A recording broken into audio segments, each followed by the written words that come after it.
There is a silent architect that designs every result in your life. It isn't your circumstances. It isn't your education, your background, or your bank account. It is the belief system that lives inside your mind, the lens through which you interpret the world, the standard by which you define what's possible for you. What you believe about yourself, others, and the world is not just a passive thought pattern. It is the blueprint of your reality. You don't get what you want. You don't even get what you deserve. You get what you believe, because belief is the signal your mind broadcasts to the universe, to your subconscious, to every action you take, and to every opportunity you attract or reject. Belief isn't a wish. It's not weak. It's not something nice to have. Pure power. It is the starting point of every breakthrough, every revention, every quantum leap, every giant who's ever walked this earth. In business, in sports, in leader service, started by believing something different than the people around them. They dared to believe they could when others told them they couldn't. And that belief carved a new path in reality itself. If you walk around believing you're not good enough, that you're unlucky, that success belongs to other people, you will unconsciously live a life that confirms those beliefs. You'll self-sabotage. You'll hesitate. You'll pull back the moment the tide turns in your favor, not because you're not capable, but because your mind not will allow you to outperform your identity. The mind is always working to prove itself right. If you believe you're a failure, you will find proof of that. If you believe you're powerful, you'll see opportunities others miss. This isn't magic. It's mechanics. Your mind filters millions of bits of information per second. It deletes, distorts, and generalizes reality to fit what you believe is true. That's why two people can face the same challenge, the same rejection, the same pain, and one grows while the other collapses. It's not about the event, it's about the meaning.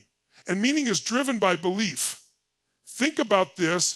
Every single action you take begins with a thought, and every thought you repeat becomes a belief.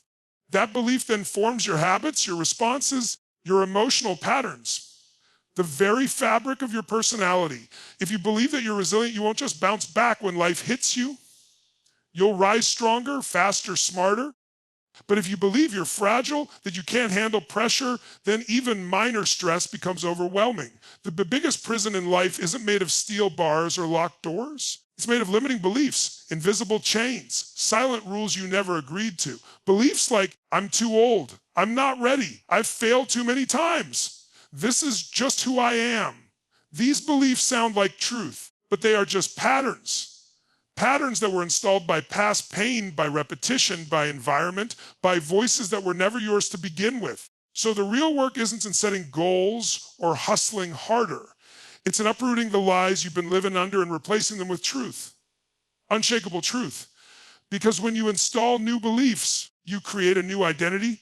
And when your identity changes, everything changes. You stop playing small. You stop negotiating with fear. You stop explaining your limits. And you begin living like the person you were always meant to be. Your destiny is not written in the stars. It's written in your self-concept. The stories you tell yourself when no one is watching, the quiet agreements you make with failure or success, the ceilings you accept or shatter. That's the difference between living a life of quiet frustration and one of unshakable fulfillment. Not your talent, not your genetics, not your luck, but belief that burns inside you, the belief that refuses to quit, the belief that says, I am more than this moment, because you are. In a world overflowing with distractions, noise, and endless choices, focus has become more than a skill. It has become a form of power. Real, measurable, unstoppable power. The person who can control their focus, direct their attention, and lock in on what truly matters will always outperform, outlast, and outgrow those who scatter their energy chasing every spark instead of building a fire. Focus is not about doing more. It's not about multitasking or chasing every opportunity that flashes in front of you. Focus is about doing less with more intensity. It's about choosing one target and giving it so much energy, so much intention, that everything else begins to bend around that choice. It's the difference between a floodlight and a laser. A floodlight lights up everything, but changes nothing. A laser with the same energy can cut through steel. That's what happens when your mind is aligned, clear, and aimed with precision. Every person who has ever achieved greatness understood this truth, and where your focus goes, your energy flows. And where your energy flows, your results grow. If you focus on fear, you feed fear. If you focus on opportunity, you start to see doors open where others see walls.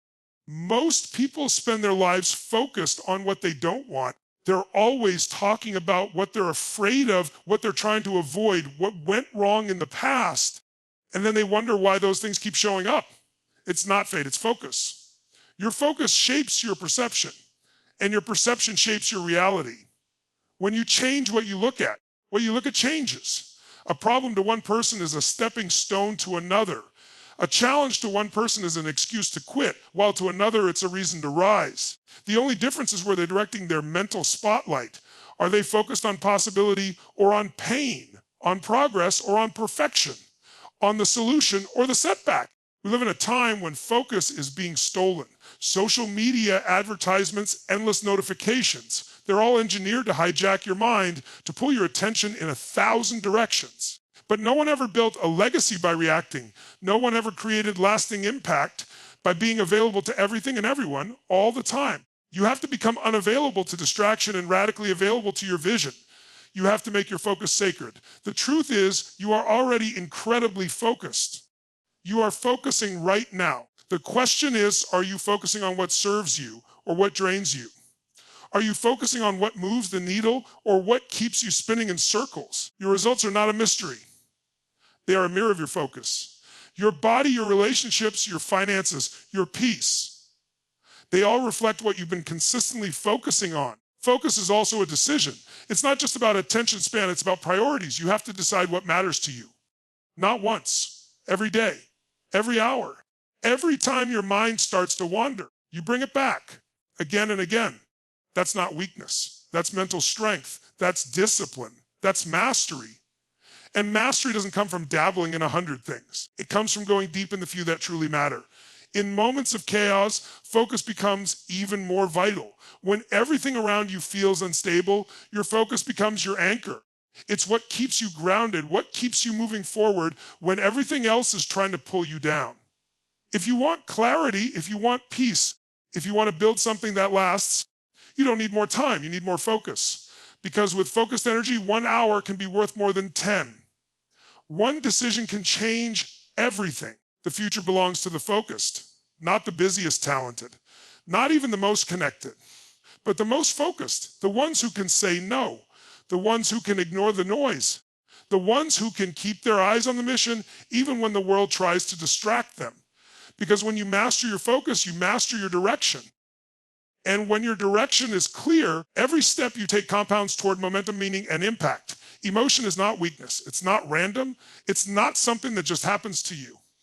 Emotion is energy, pure, raw, powerful energy. And when you learn how to direct it, when you learn how to harness it, it becomes motion. Forward motion, upward motion, life-changing motion. Emotion is not meant to trap you. It's meant to move you. But most people don't know how to use it. They're afraid of it. They're controlled by it. They let it dictate their choices, their energy, their identity. And that's when emotion becomes a prison instead of a weapon. Every feeling you experience is energy in motion, a chemical signal moving through your nervous system. It's feedback, not fate. It's data, not destiny. But if you don't know how to use it, if you don't understand the message, you start reacting instead of responding. You go into survival mode instead of creation mode. You shut down instead of showing up. People say they're waiting to feel motivated. They're waiting to feel confident. They're waiting to feel inspired. That's the trap. Because if you sit around waiting for the right emotion to strike, you're surrendering your life to chance. You're letting your mood drive your mission. But the truth is, emotion follows motion. You move first and the emotion catches up. You act like a leader and eventually you start to feel like one. You act with courage and confidence grows behind it. It's not fake. It's foundation. High performers, leaders, and change makers don't wait for the right emotion. They've conditioned themselves to generate the emotional states that drive progress. They don't wake up feeling fearless every day. They've just trained their minds and bodies to step into fear, to move through resistance, to act even when the voice in their head screams doubt. That's emotional mastery. And emotional mastery is the foundation of life mastery. You can't control every event that happens to you, but you can always control the meaning you attach to it. And that meaning is what creates emotion. Two people can go through the same breakup, the same loss, the same rejection, and one falls apart while the other rises stronger. Not because one is more resilient by default, but because they assign a different meaning to the pain. Emotion is not about the event. It's about the meaning you give the event. And meaning is a choice. The most dangerous emotion is not anger. It's not sadness. It's apathy. It's when you stop feeling, when you numb out, when you lose your fire. Because once the energy dies, motion dies. Passion is energy. Hunger is energy. Even frustration, if channeled, can become drive. The key is learning how to transform that energy instead of letting it control you. You have to feel it, name it, and then move with it. Not away from it, with it. Your emotional state is the most powerful driver of your behavior. If you feel stuck, it's not because of your situation. It's because you're living in a low energy emotional state. Change your state and you change your actions. Change your actions and your results follow. That's why you can't just think your way into a new life. You have to feel your way into it. You have to generate the emotional momentum that fuels consistency, commitment, and courage. Movement creates emotion too. Physiology and emotion are not separate. They're linked. Try stretching for 5 minutes and see how confident you feel. Now stand tall, breathe deep, move with power, and try to feel weak. It's almost impossible. Your body is a tool to shift your state instantly. You don't need to wait for a perfect day or a perfect mood. You just need to move. You just need to breathe with purpose, speak with intensity, stand like you mean it. That's how you access emotional states that most people only experience by accident. You can create joy without a reason.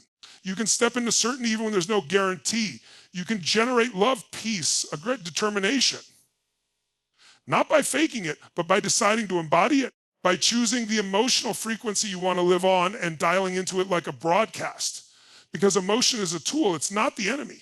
It's the ignition, it's the fuel, and it's available to you every second you choose to claim it. Your life at this very moment is a reflection of the standards you've been willing to accept. Not your goals, not your dreams, not your potential. What you tolerate, that's what creates your reality. Because it's not what you say you want that defines your life, it's what you settle for. People say they want change. They want more, they want better, but they live according to standards that are rooted in survival, not significance. Every result in your life, your health, your relationships, your career, your confidence, is shaped by the level of standard you've set and enforced. A standard is the minimum you're willing to accept from yourself and from the world around you. It's the invisible line in the sand. And here's the truth, most people avoiding your standards are always showing, whether you admit them or not. If your standard is to get by, then that's what your life will reflect. If your standard is to be the best, to grow, to lead, to give more than you take, then your world begin to rise to meet that. There's a difference between a preference and a standard. A preference is weak. It's soft. It sounds like, I'd like to be in shape. I wish I had more time. I hope things get better. A standard, on the other hand, is firm. It's immovable. It says, this is who I am. This is what I accept, nothing less. And once you raise your standards, truly raise them, the game changes. Because when your standards shift, your identity follows. And identity is the engine behind every decision you make. We live in a world that rewards the bold, not the comfortable. If you want to rise above average, you have to stop negotiating with mediocrity. You have to stop explaining your excuses and start demanding more from yourself. People say they can't find discipline, but what they really lack is a compelling standard. If you have a standard that says, I don't miss workouts, you don't need to debate whether you feel like going.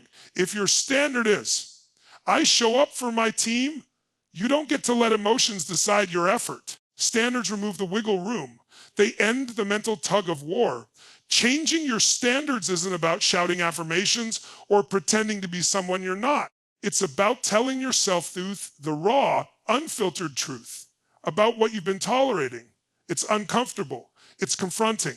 But it's the only path to real growth. Because when you look around and realize that every low-quality relationship, every excuse-filled day, every inch of regret is a result of something you let slide, something you let in, something you didn't hold the line on. That's when you take your power back. There is a threshold in every area of your life where you decide, never again. Never again will I allow my energy to be drained by people who don't value me. Never again will I respect my own goals. Never again will I be casual with my time, my focus, my values. That's not just a decision. That's a raised standard. And when that moment happens, when the pain of staying the same becomes more unbearable than the discomfort of change, a new standard is born. People talk about motivation like it's the Holy Grail, but motivation fades. Standards stick. They live in your habits. They show up in your preparation. They echo in how you carry yourself when no one is watching. Your standard becomes your baseline. And once you raise that baseline, you never go back. The same way a person who raises their standard for health doesn't see junk food the same way. Or someone who raises their financial standard no longer tolerates chaos with money. Or someone who raises their emotional standard won't entertain drama or indecision. The world around them adjusts because the energy they send out has changed. If you want a new outcome, you need a new standard, not a higher goal, a higher demand from yourself, from your habits, from your thoughts. Because the difference between a life of quiet frustration and a life of fulfillment isn't talent, intelligence, or even luck. It's the standard you enforce when no one is cheering, the one you live by when no one's watching, the one that says, this is who I am, this is how I live, this is what I will not settle for. You will never rise above the identity you hold in your mind. Not for long, not consistently. You can set goals, change habits, write visions on a whiteboard, read every book in the world, but if deep down you still see yourself as average, broken, limited, or unworthy, then that internal image will always pull you back into alignment with it. Because your identity is the thermostat of your life. It doesn't matter how high you turn up the external effort. If the internal setting doesn't match it, the system will regulate you back to the level you believe you deserve. Identity is not fixed at birth. It's not inherited or assigned. It's shaped, moment by moment, belief by belief, experience by experience. It's molded by the meanings you attach to pain, to failure, to victory, to challenge. Most people never take control of that process. They absorb identity from the outside in, from parents, from schools, from society, from criticism, from trauma. They don't realize they've been handed a script, and without thinking, they live it out like it's law. But nothing is more dangerous than living a life built on someone else's definition of who you are. When you shift identity, everything else follows. Behavior becomes automatic. Consistency becomes natural. You no longer try to act like a leader. You are one. You don't try to be disciplined. You simply live in alignment with the version of yourself who demands excellence. That's the power of identity. It removes internal friction. You no longer have to convince yourself to show up. You just do because it's who you are. You don't need willpower when you're acting in alignment with your self-image. The problem is that most people are trying to create a breakthrough with the same identity that created the breakdown. They're trying to succeed with the identity of a struggler, trying to lead with the identity of a follower, trying to love deeply while still carrying the identity of someone who was once unloved. And it doesn't work, not sustainably. You can fake it for a while, but eventually identity wins. You will act like the person you believe yourself to be, no matter how many tools, tactics, or hacks you try to stack on top. Real change begins with identity. You must decide who you are, not based on your past, but based on your purpose. Based not on what's familiar, but on what's possible. You must get crystal clear on the version of you that you are becoming, and then align everything. Your thoughts, your standards, your relationships, with that identity. Anything that doesn't fit the future you're stepping into must be questioned, and in many cases, eliminated.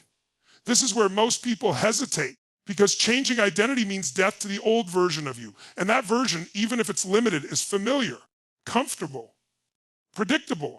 There's safety in it. But growth and safety don't live in the same neighborhood. You have to be willing to let go of the labels that no longer serve you. The quiet agreements you've made with insecurity, the subconscious loyalties you've kept to old environments, old beliefs, old wounds. Identity is not just about who you say you are. It's about what you allow, what you pursue, what you fight for. Every time you make a choice in alignment with the new identity, that identity grows stronger. You reinforce it. It becomes more real. You create evidence. And evidence becomes belief. It becomes the new standard, the new normal. That's how transformation becomes permanent. Not because you tried harder, but because you became someone different. You must begin to see yourself not based on where you've been, but where you're going. You must speak as that person, think as that person, decide as that person, move as that person. Not one day, but now. Identity is not something you wait to arrive at. It's something you claim and confirm with every action. And that identity will begin to shape your thoughts, your emotions, your patterns, your future. Because once you own a new identity, your destiny has no choice but to follow its lead. You've heard it all before, that your life can change, that your future can be different, that you're capable of more. But now you know how. Not through chance, not through comfort, through conscious, deliberate mastery of your beliefs, your focus, your emotions, your standards, and above all, your identity. Because your mind is not just a tool. It's the command center of your life. When you train it, when you take control of it, when you raise the standards of how you think, feel, and see yourself, the world doesn't just respond, your outcomes shift because you shift. The old stories lose their grip, the excuses dissolve, and a new you steps forward. Clear, focused, unshakable. This isn't motivation. This is activation. A call to war against mediocrity, against distraction, against the identity that's been holding you back. Everything begins in the mind. And when you master the mind, you don't just rewrite your story. You take full command of your destiny.